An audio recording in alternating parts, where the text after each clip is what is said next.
Hello and welcome to Letters Home, a story of a World War II B-17 pilot from Lowell, Michigan in his own words. And he just so happens to be my grandpa. I'm your host, Annie Whitlock, and I'm joined by my co-hosts, my dad, Mitch McMahon, my aunt, Lori McMahon Summerfield, and Dale Croft from the Lowell Historical Museum. In each episode of Letters Home, we're going to be diving into letters written by my dad during his time in World War II that he sent to his parents, siblings, and friends back home in Lowell, Michigan. Today we'll be reading his own words and giving some context as to what was happening in the world and in Lowell at the time he wrote these. In this episode, Dad continues to wait in Dallas. We learned about a few pop culture figures from 1945, and we read our final letter. Our final letter. Can you believe it? At the end of the I mean, box. I guess so far. The end of the blue box. And Lori always says, you never know what we're going to find in a random drawer. I'm telling you. I think I might find more. These are all we have, though, from the blue box.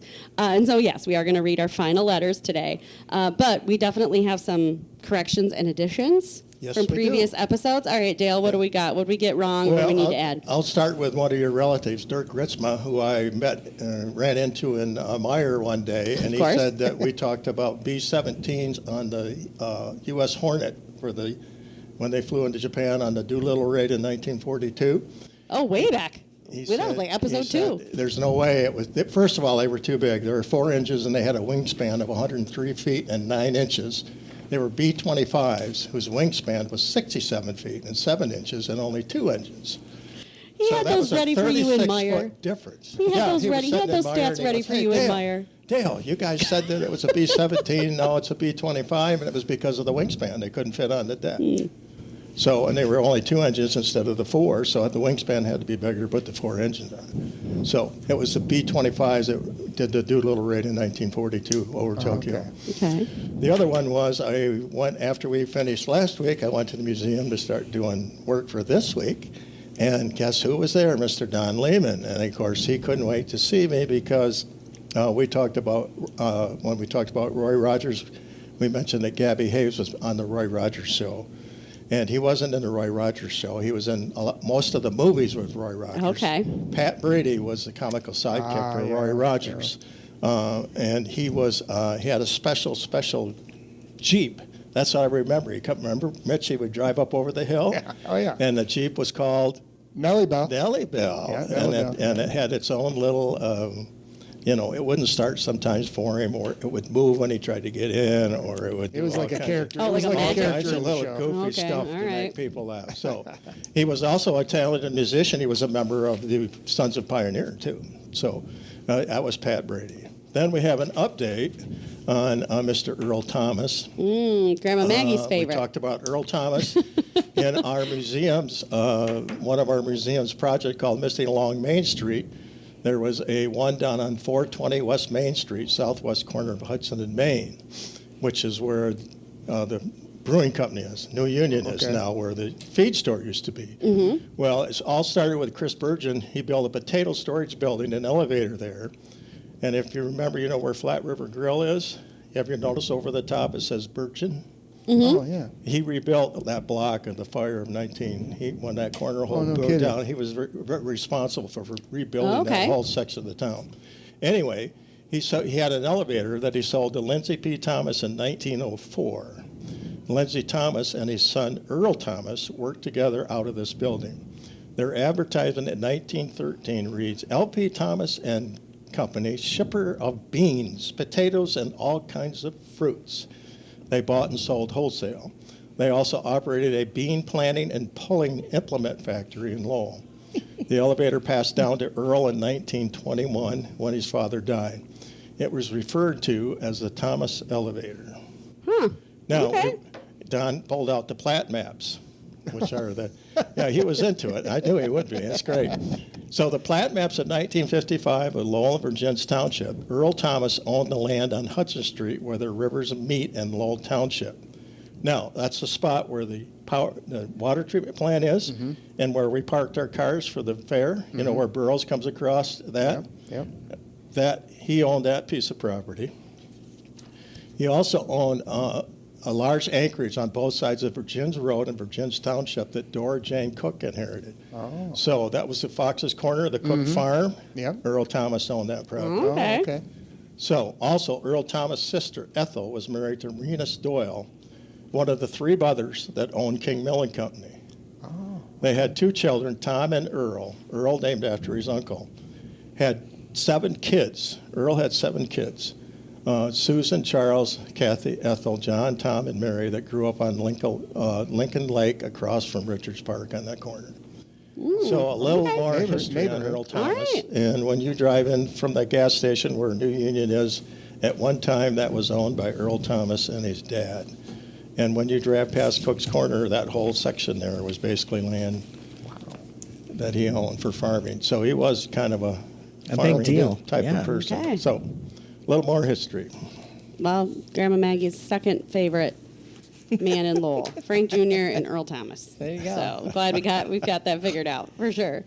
Well, yeah, it's a big episode for us because this is our last episode of Letters. This is crazy. We've come this whole way.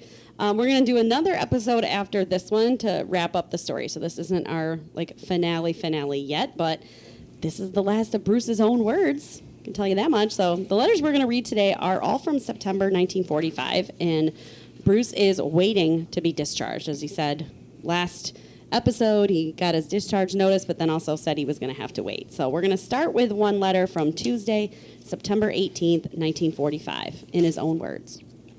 Dear Mom and Dad, if there was just any news at all that I could write about, it would be fine, but I'm just in a state of suspended animation. Actually, I'm not even breathing very deeply until I get the word to go on this darn discharge business. If only they'd give me the date of my discharge, it would be a lot easier to wait. But not knowing any more than I do about it, you can imagine all sorts of things, like them keeping you in for another 6 months, etc. I know that this is only natural that I should be so impatient, but it takes all my willpower to curb my feelings. It helped a lot to talk to you Sunday, except now I worry about Dad and his trying to do too much. I promise you I'll soon put a stop to that climbing of his, even if I have to do it myself.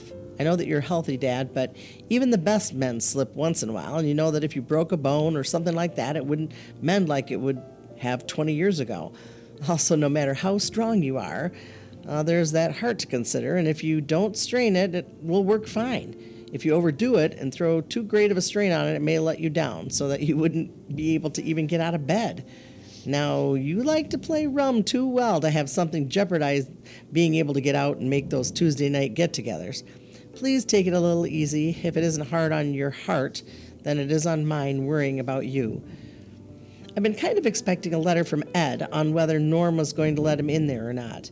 I think that if I could only get home, that I would know Norm well enough so that he would give it to me if he would to anyone. With that location and the plans I have for modernizing the store, I know that we'll make a good thing out of it. Better maybe than we dare hope for now.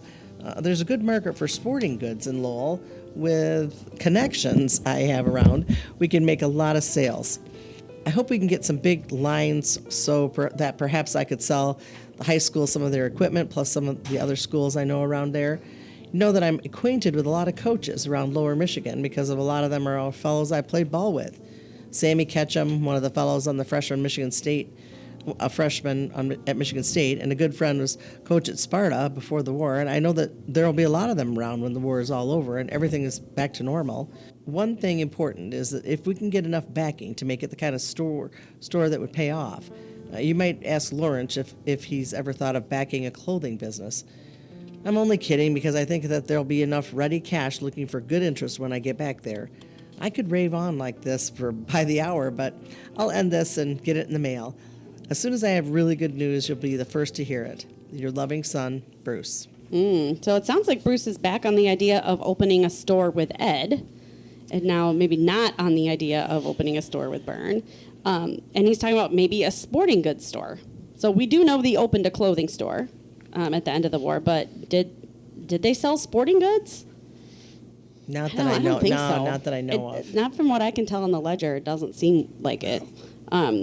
I also tried to find Sammy Ketchman, and the best I could do was a brief mention of him on the MSU football team's Wikipedia. So apparently he was the MVP of their 1936 football season. Oh, there you go. Yeah, so look at that. No small thing. No small thing at all. That's probably his only mention on the internet as far as I can tell. But he was a coach in Sparta. I did kind of come across a mention of that too. But But yeah, so he knew. And I think Grandpa played in 36 at Michigan State. I think it was right around that time. Was it McMahon and Reynolds or Reynolds and McMahon? I said Reynolds and Sons, but that's the one in Grand Rapids, that last episode. So was it McMahon and Reynolds? I think it was McMahon and Reynolds. Yeah. Okay, yeah. Yeah, Okay. yeah. But I've been doing some research on the clothing store. Yeah, I have one of the ads. I think I put one of the ads in last week. Yeah. A week ago. We'll get some of the ads. We'll get some pictures out of that. Okay. So this next letter is from Wednesday, September 23rd, in his own words. Dear Mom and Dad, I received the money this morning from the telegraph company. They called here in the office and I went down and got it. Now I'll be set to take off the minute my orders arrive. I'd figure right along that I'd get paid before I left, but they said that if my orders came through before the end of the month that I wouldn't get any money until I got to the separation center. Well, I need a new tire and I've had some work done on the car. Besides this, I had to pay a couple of statements of charges for some stuff that was checked out against me so long ago I'd forgotten about it. It should only cost me about $25 for gas to get to Lowell, but I'd like a little extra on the trip of that distance. You never know that what might come up and that you need money for. According to all the reports, I should have my date given to me sometime this week. It's possible that I'll go any minute now because the first fellows through Romulus will start tomorrow. They have to give me at least 6 days' notice, so it shouldn't be long from now. This morning I went to 8 o'clock Mass and then came over here to be on duty all day today.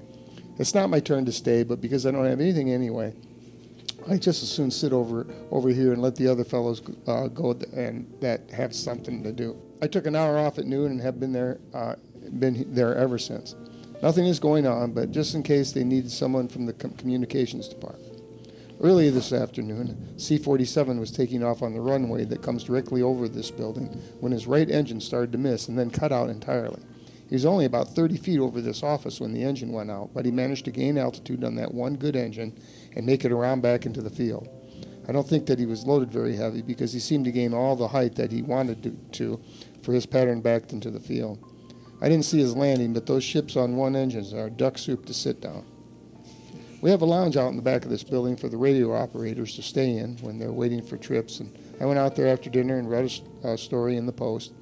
I went to sleep on the couch, and the telephone woke me up after I slept about an hour. It was a call from someone that wanted to find one of the men that are in this department. I don't know why I could go to sleep for that long because I was in bed last night at 8:30 and slept until 7:30 this morning. This just lazing around waiting will make a loafer out of me if I don't watch it. Tonight there's a movie on over at the Poster Theater, and I think I'll go to that before I go back to my BOQ. I'm so anxious for every new day to come along so that I might get news of my orders. Thanks for sending the money. I guess we both can put up with this last bit of anxiety because it'll be the last that you'll have to go through, my being in the Army. God bless you and keep you safe and well. Your loving son, Bruce. The biggest takeaway from this letter is that he said it would only take $25 in gas. I thought he was saying at first it would take $25 in gas to get from Dallas to Lowell, which is insane. But I think he meant the separation center. Yeah. Right? And Romulus to Lowell. Still, also quite cheap. Pretty amazing. Considering nowadays. Or Chicago, or Fort Sheridan in Chicago. Maybe that's where he's talking about. Still, that just sticks out to me because I was like, I don't think it would take $25 to go from Romulus. Yeah, maybe not. It must be he's thinking Chicago. Is he thinking gas had to be 10 cents Dallas? or 15 cents a maybe gallon. Maybe he's thinking from Dallas. I don't know. Or Dallas to crazy. the separation It's center. almost Maybe he's crazy. got to drive from Dallas to Romulus or Dallas to Chicago. Anyway, that seemed like not a lot of money at all. But No. he had to take a little extra, he says. Well, now it's time to get into our segment where we talk about what was going on in the world and in Lowell in September 1945. We're going to frame this segment by reading parts of a long letter from Bruce to Margaret. And he actually wrote it the same day as he wrote that last letter to his parents, September 23rd. He was on duty and he was just writing a bunch of letters. So it's all from that same afternoon. We have a picture of the envelope, too, though. It's addressed to Mrs. James B. McMahon, Quebec Sugar Refinery, Saint Hilaire sur Richelieu, Province of Quebec, Canada. I don't know if I have that right. I don't know. We'll see. This letter is, it's nearly 4 single-space typed pages. So he has a lot more to say to his wife. But, of course, he's also very bored sitting in there on duty. So, but I thought it was interesting, right? We've got Quebec. We were wondering where Saint Hilaire was. Now we have the exact address. And apparently, some Googling tells me it was only one of 2 sugar refineries in all of Canada. Oh. Yeah. So, one on the West Coast and one on the East Coast, and this one was in Quebec. So anyway, Just a side note there. It looked fairly close to Vermont when I looked on the... Yeah, it might be. Yeah, right? Yeah. Could be. All right, in his own words. Sunday, 23rd September, 45. My darling, the sky is overcast and it looks like it might rain before long. The sky is gray like it is in the winter back home, and I'm thinking that it'll be quite a lot like this at home, except instead of this sultry air, it'll be crisp and cold. We have to keep a man in this office over on Sunday now that everyone gets through work at noon on Saturday. Spry, one of the sergeants, was on duty today, and I knew that he would like to see the jalopy races that are held this afternoon, so I told him that I would be over here all day writing letters and that he could go and wouldn't have to come over at all. He wasn't going to do it, and then he said he'd come over in the morning if I'd work until 5 from noon on. I told him that wouldn't be necessary because I would go to church here at the post and then open up. Well, that's what I did, and so now I'm all alone in here and will be here until I close the office at 5. At 8, I went to Mass, and then I went over and bought a paper, had coffee, and then opened up. I just finished reading Dick Tracy, checked the football scores, and saw that Detroit was pretty solidly in first place, and then started this letter to you. There's a lounge in the back of this office that we call the operator's ready room, and that's where I've been reading, and I'll sort of loaf around here this afternoon. Hey, Detroit Lions in first place in 1945. Well, okay, I have to say something about this because this comment, I think, shows a true Lions fan. I looked up the Lions' schedule, 1945, of course, and on September 23rd, 1945, which is when this letter was written, was actually their first game of the season that year. And yes, the Lions won 10-0 against the Chicago Cardinals. So technically, yes, they were 1-0. So we were solidly in first place after one game. Oh my! Doesn't that sound like a true Lions fan? Oh, that's funny. Also, in 1945, the Lions went on to go 7-3, but missed the playoffs. Also, tracks. 10 games a season. Wow. Yeah, there were only like 10 teams total in the NFL, 2 in Chicago. So anyway, I got down a rabbit hole on that because, he mentions Detroit in first place football scores, and I have to be like, what? Let's see how this goes. Of course, Amy. Of course. Dale, what can you tell us about Bruce's other pastime, reading Dick Tracy while he's bored in the office? Well, if we loved Dick Tracy, it was always a good read. Dick Tracy is a fictional, hard-reading police detective from the popular American comic strip of the same name, created by cartoonist Chester Gould. It was first published in the Detroit Mirror on October 4th, 1930. Gould's art style was known for its heavy, bold lines, chiseled faces, and use of exaggerated silhouettes. The character had a square-jawed profile, fedora, and distinctive yellow trench coat.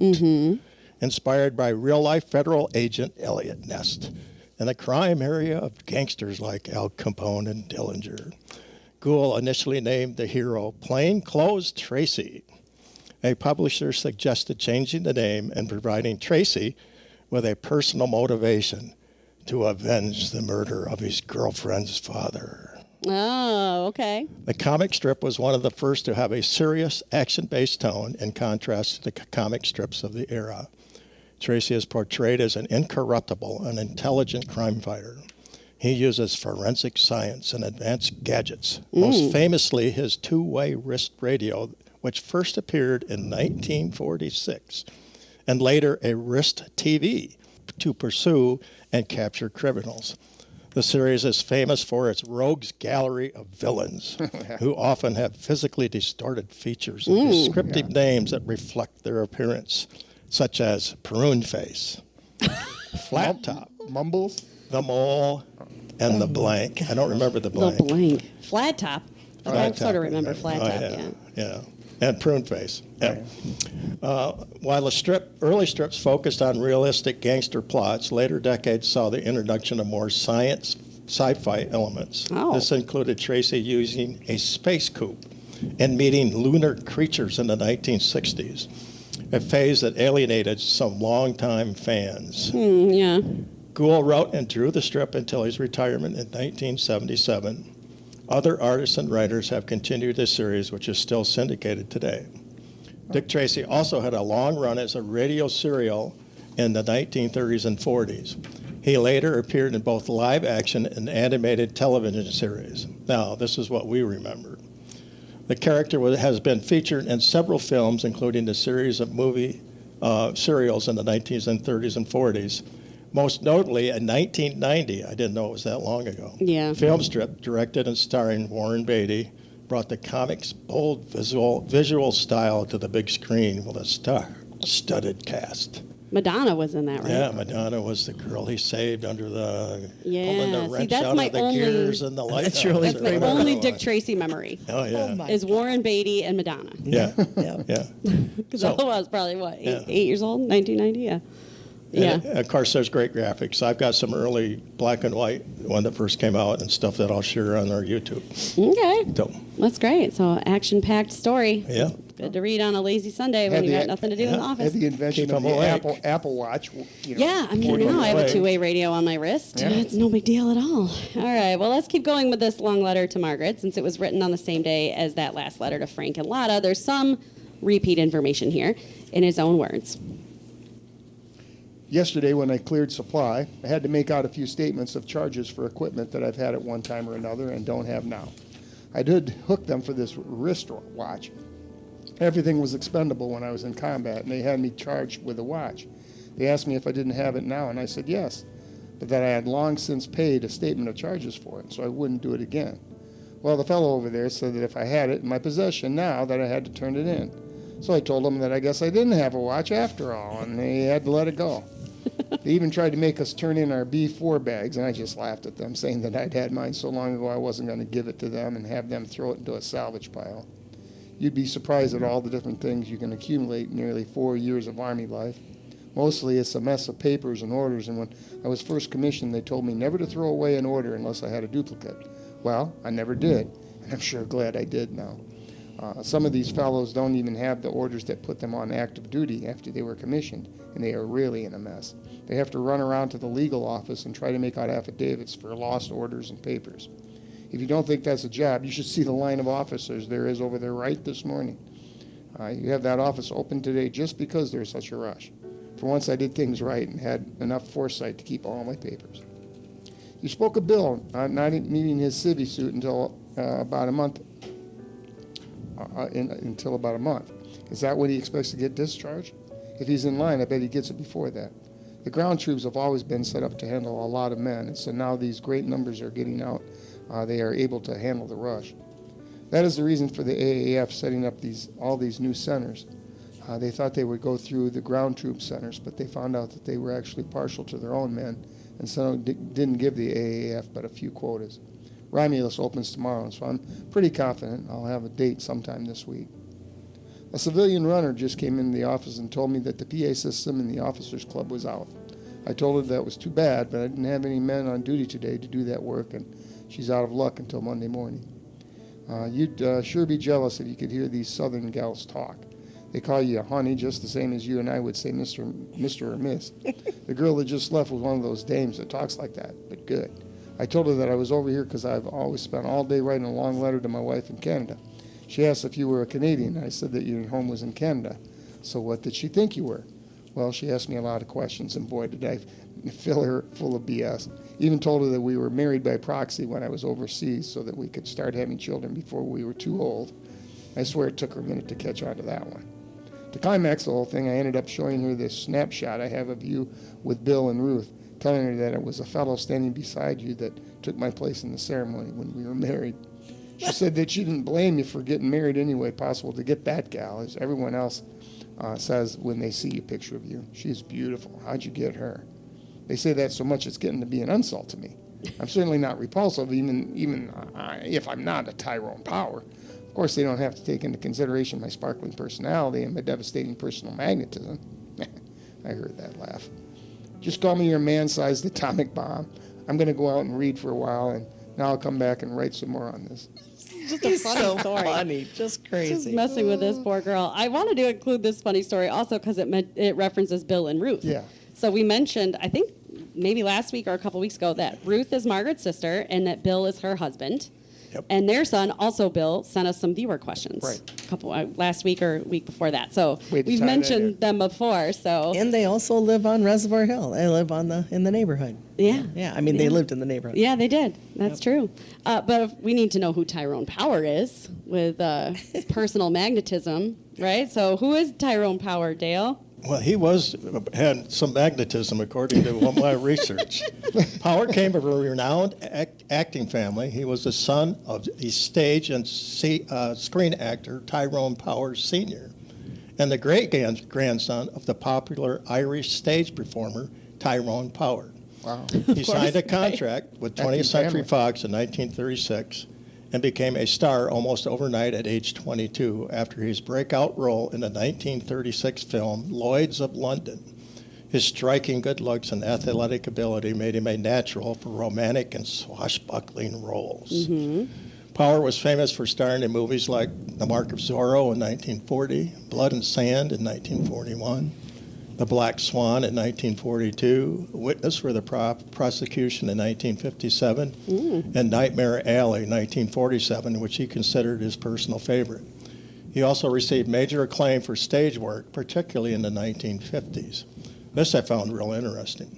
During World War II, Power served in the U.S. Marine Corps as a transport pilot in the Pacific Theater. Oh, okay. He flew over 100 missions. Wow. In the Pacific Theater, airlifting supplies and evacuating wounded Marines from the battles on Iwo Jima and Okinawa. He served from 1942 to 1946 and remained in the reserves until his death, reaching the rank of major. He was married 3 times and had 2 daughters, Romina and Tarn, I guess, with his second wife, Linda Christian. He had 1 son, Tyrone Power Jr., who was born 2 months after his death.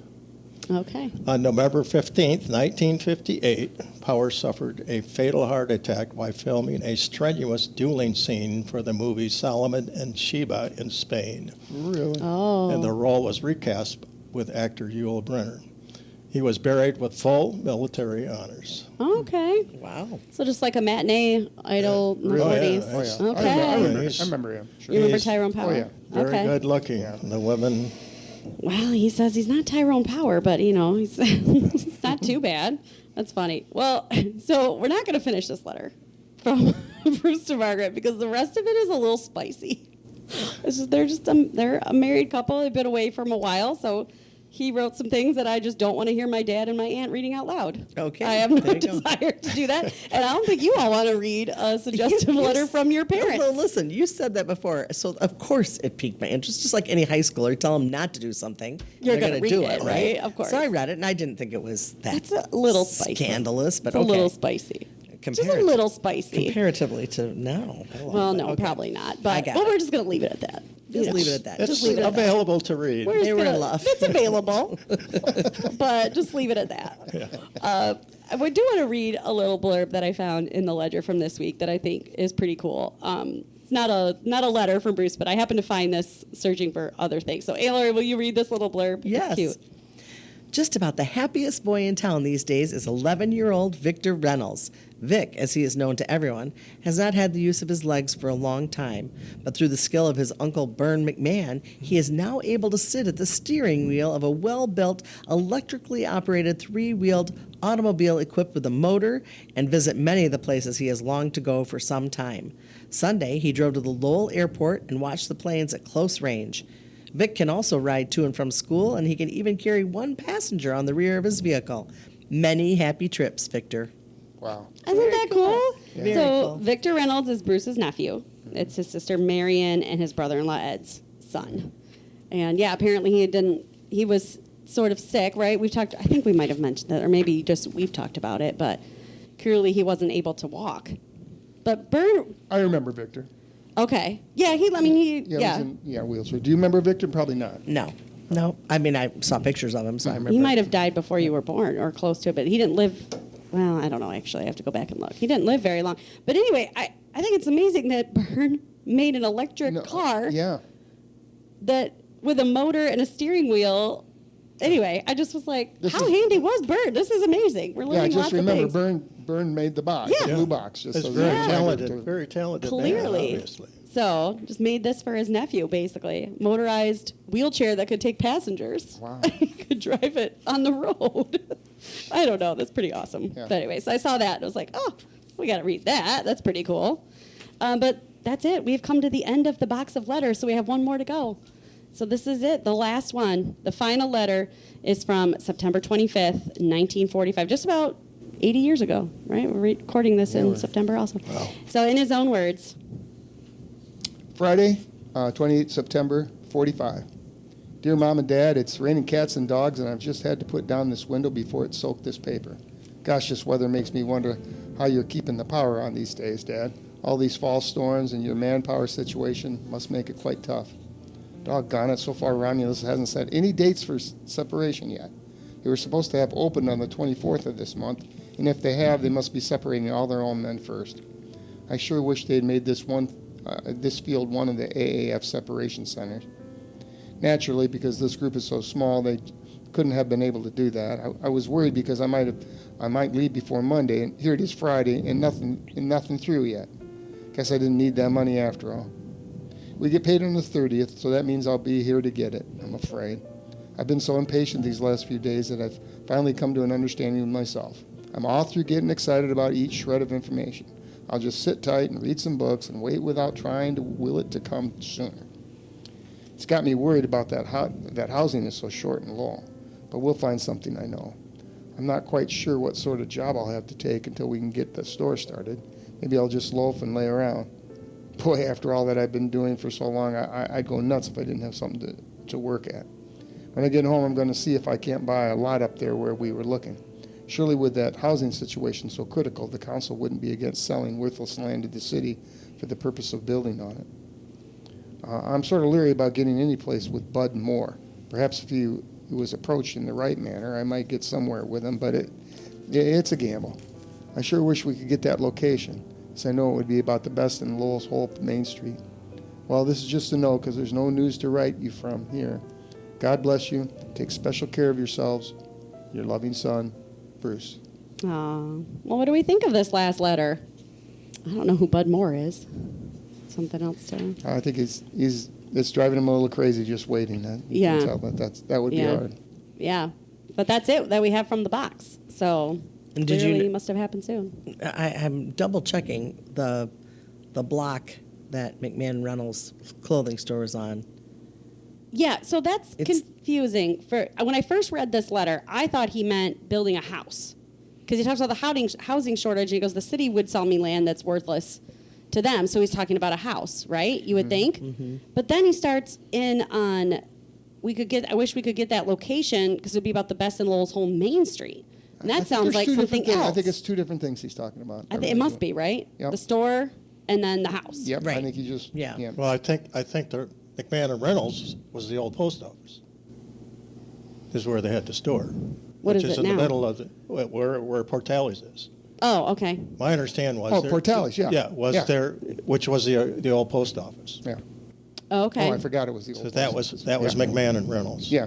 I'm pretty sure. I'm pretty sure, I'll too. double check it today. Okay. But- Well, I did notice in the ledger that he purchased some land from the city for $75 on March 6, 1946. No, it doesn't say where it is. It doesn't say where the land is that he bought, but it says he bought property for $75 from the city. So I don't know if that was the house or if that was the store or what. Like the house land or the store land, I don't know. It Well, the doesn't old say where it homestead is. up there borders on city. He bought it from the city. That's what it says. Well, that was probably the old homestead. I'm just guessing. Yeah, maybe. Oh, my house Because- is surrounded by city property. Yeah. Right. Yeah, so we don't know what it could be. $75. Great. I'm gonna make some money on I that. think you could make a profit. making if you- some Hope he money. negotiated down from. Yeah, 100. that's right. Like, well, I happen to know that your family paid only $75 for this land. They'll try to talk you down. Oh yeah. Maybe we should be broadcasting it. No. Well, that was it. That's the last letter that we have so far. Isn't that crazy? But we are going to officially end today with a special conversation from someone that we have mentioned numerous times on this podcast, especially in the last few weeks. the one and only Marta McMahon, now Marta Heisey, Bruce's oldest daughter. And she isn't here with us in person, but we recorded a conversation with her earlier, and we're going to play it for you now. Marty's here. Yay! Okay, does anybody do you have a question for Marty? And you want me to repeat it? Well, Aunt Marty's been the star of our last couple episodes as Grandpa is awaiting your birth. He's written a lot of letters about you. You've been mentioned a lot. So can you tell us any of your early memories of living in Reservoir Hill? So any early memories? Yeah, no, I heard that. I heard all that. Yeah, great. Well, I do love this podcast, and it really has helped me understand Dad, or know Dad, I guess, a lot more than I did before, and that's really a treasure. It's a treasure for a lot of other reasons, for the history and everything, but personally, it's been really wonderful for me, and I thank you all for that. And yeah, I was telling Lori that my earliest memory that I have as a person, as a human being, is a strange one. It's my standing in the porch outside of the house on Reservoir Hill and reaching up toward the doorknob and not being able to reach it. And somebody opened the door for me, and I looked into the room, and I saw the living room of that house and out the window, and then I saw Grandma Lotta. And that's it. I don't remember going in or anything more about that, but I do remember seeing her, and I was wondering with Lori, why would that? Usually it would be something, momentous or something that you would remember, but that is my very first memory, and I remember that house, of course, so well. I remember the refrigerator that Lori said still exists. Yeah, it still works. Still unbelievable. Okay, I'm 80. I don't know. I mean, I lived there till I was 10. So 70 years ago or whatever, I would go out and peek into that refrigerator, and Grandpa always kept chocolate candies there. And sometimes I would be good and I would shut the refrigerator door. But sometimes I would take a chocolate candy, and I always felt guilty about that. But, I remember that refrigerator vividly. And I also remember Grandpa's apartment very, very well. And again, I was telling Lori that there was a couple of times that I stayed up there. Now, I don't know if I slept there overnight and why it would be, but I remember how he had set that all up, and that his bed didn't have a headboard or a footboard, but it was shoved up against the wall, and I was in it. And on the wall were all these pictures that he had taped all over the wall, and so many of them were about Dad. And I remember reading those. So I have and I remember going up there and playing outside in the woods. It was a great place to grow up. It was a lot of fun. We would sled down Reservoir Hill. Mitch, you never ever did that, I guess, no? Oh, sliding down Reservoir Hill? Oh, yeah.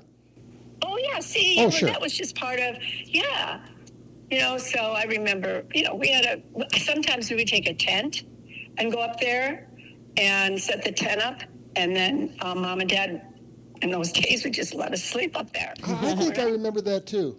I do. I can't say for sure, but Mitch remembers. You lived in, so you didn't live in the house that Aunt Lori lives in now until you were 10? Right. Okay. Okay. So this is so you were talking about Frank's house. Do you have any memories of Grandpa Frank? Because Dad and Aunt Lori don't have as many. Oh, yeah, I have a lot of memories of him. And he would take us to school. In third grade, I went to St. Mary's. And because in kindergarten, first and second grade, I was at the public school. And again, I remember telling Lori that when I would get out of school, public school, I would go walk downtown on Main Street onto Dad's department store, his clothing store. And I remember loving the smell of that place and how neat all the shirts looked. It just seemed like a really cool place. But that's that memory. But then when we went to St. Mary's, Grandpa Frank took us. He would take us to school every day, and school always began with the church service, with the Mass. And Grandpa went to church every day. And he would sit on the right hand side of the church, and he'd sit up there every day. So now when I go to church, if I go by myself, if I'm not in the choir, I sit up exactly where Grandpa sat. That's kind of neat. That's I remember great. his hat, always wearing the hat. And I remember when Aunt Marion got sick, every day he would drive me and Mike and Susan or whoever, was at the school. I don't know if Mitch was at St. Mary's the same time I was. Probably not, because he's too young. But when Aunt Marion was sick, we'd stop at Aunt Marion's house, and Grandpa would go in and visit with her. So we would leave a little bit early, and he would go in and visit with her. And then we would go to church. So, he was an everyday fixture in Mike's and my life for a long time, because we saw him every day. I do remember him taking me to school every day. And what I remember is that he always made the light. The light was always green. And as a kid, I couldn't believe it that he always made the light. But, of course, he had the whole Main Street to time it out. I didn't realize that at being 5, 6, 7, 8 years old or whatever. He was in charge of the lights. Yeah. No, actually, Mitch, you do know that he was known as a saint. And Mother would say, said to me one time, "I'm tired of them calling him a saint. He's not a saint. He's a man." Goodness, That's why the light changed. Okay. Oh, I love it. Yeah, we're trying to figure out a little bit of Grandpa's life right after the war, and we're reading letters today where he's thinking about starting a clothing business. So we can kind of, but he also thought about going into business with Byrne, selling appliances. Do you know anything about that? You wouldn't know anything about that. No, I don't know that he thought about that. But again, to use my favorite word, apocryphal, I'm not sure. I love how you bring it back. What a great callback. But I thought that after the clothing store, he worked in a car dealership. Oh, okay. I thought he worked in a car dealership off of Main Street. On Main Street. And then I remember that, to me, again, my memory, I think he was working there when he was talking about buying Lena Lou's, and then decided to buy Lena Lou's. Okay. All right, cool. From Lena and Lou. That's who it was, yeah. Well, are there any other memories that you want to share? Oh, I don't know. To tell you the truth, I think a lot of the stuff that you talk about remembering, is stuff that I remember too. And so I don't know if I have anything new to add to that. Do you remember him flying? Started me thinking. Pardon me? Do you remember him flying? Do you remember him flying? No, I don't remember Dad flying. I remember him talking about flying Gerald Ford and all that. Okay. I remember that, but I don't remember his flying, or I remember Mom talking about when he took her up in the plane. And you probably talked about that, right? A little bit, yeah. And when he did the loops and she felt like she was going to throw up and all that. I remember. Well, I don't know if we talked about that one. I thought you were talking about something else. Oh, that's fun. Yeah. Go ahead. No, that's all. I mean, just that he took her up and he was maybe doing some of his barnstorming stunts, and it made her, I don't know if she actually did throw up, but she felt like throwing up, so I remember that. But I don't know. Now I remember his actual flying, and I mean, is this true that he never wanted to fly? I mean, commercially? As a passenger. Oh, yeah. I remember him saying that. Oh, as a passenger? Yeah, he didn't like the idea of somebody else flying the plane. No, he did not. He was very against that. That's right. Oh. I remember talking about, like, later in my life when we went to Ireland or doing that, and he was, why would I said, wouldn't you ever want to go to Ireland, Dad? Or why would I want to do that? I've already been. I don't know if he was in Ireland, but I've already been. No, I don't have any desire to do that. No, he was the homebody. Mom was the one that wanted to. Yeah, he was the homebody. Okay. After that. Yeah. Did he ever talk to you about the war? We've been asking, but I think the answer is no. No, he didn't. But it's strange because Paul's not here, but he talked when I would come back with Paul, and Paul always gets up really, really early, and so Dad would be up too. And Paul said he talked to him all the time about the war in the mornings before I would come down. Isn't that something? Wow. And yeah, so Paul had, heard a lot of stories that I'd never heard. And, so no, he never did talk to me about that. Of course, I heard the Pappy helmet story, but that's. Well, when we come back for season 4 of Letters Home, we'll have to get Paul on. Paul, I'll try to pump him to see what he remembers, if he remembers any of the stories. But, that would be great. That would be great. Oh, that's great. Well, thank you for having me on. Well, thank you. We really appreciate it. Thank you so much. Thanks a lot, guys. Love Bye-bye. you. Bye. Bye. Love you. Thank you for listening to Letters Home. We have one more episode where we wrap up Bruce's story a bit. You can listen to Letters Home on Spotify, Apple Podcasts, or the Lowell Historical Museum website and YouTube channel. The Lowell Historical Museum has digitized versions of Bruce's letters, so you can read them in full, along with primary sources for most of the people, places, and events we've talked about here today, plus more. You can also follow the Lowell Historical Museum on Facebook and the Letters Home Podcast on Instagram at Letters Home Lowell. Thank you to Roger McNaughton for our podcast music and to Lowell Radio for letting us record in their studio at Lowell High School every week. Stream it at lowellradio.org. See you next time.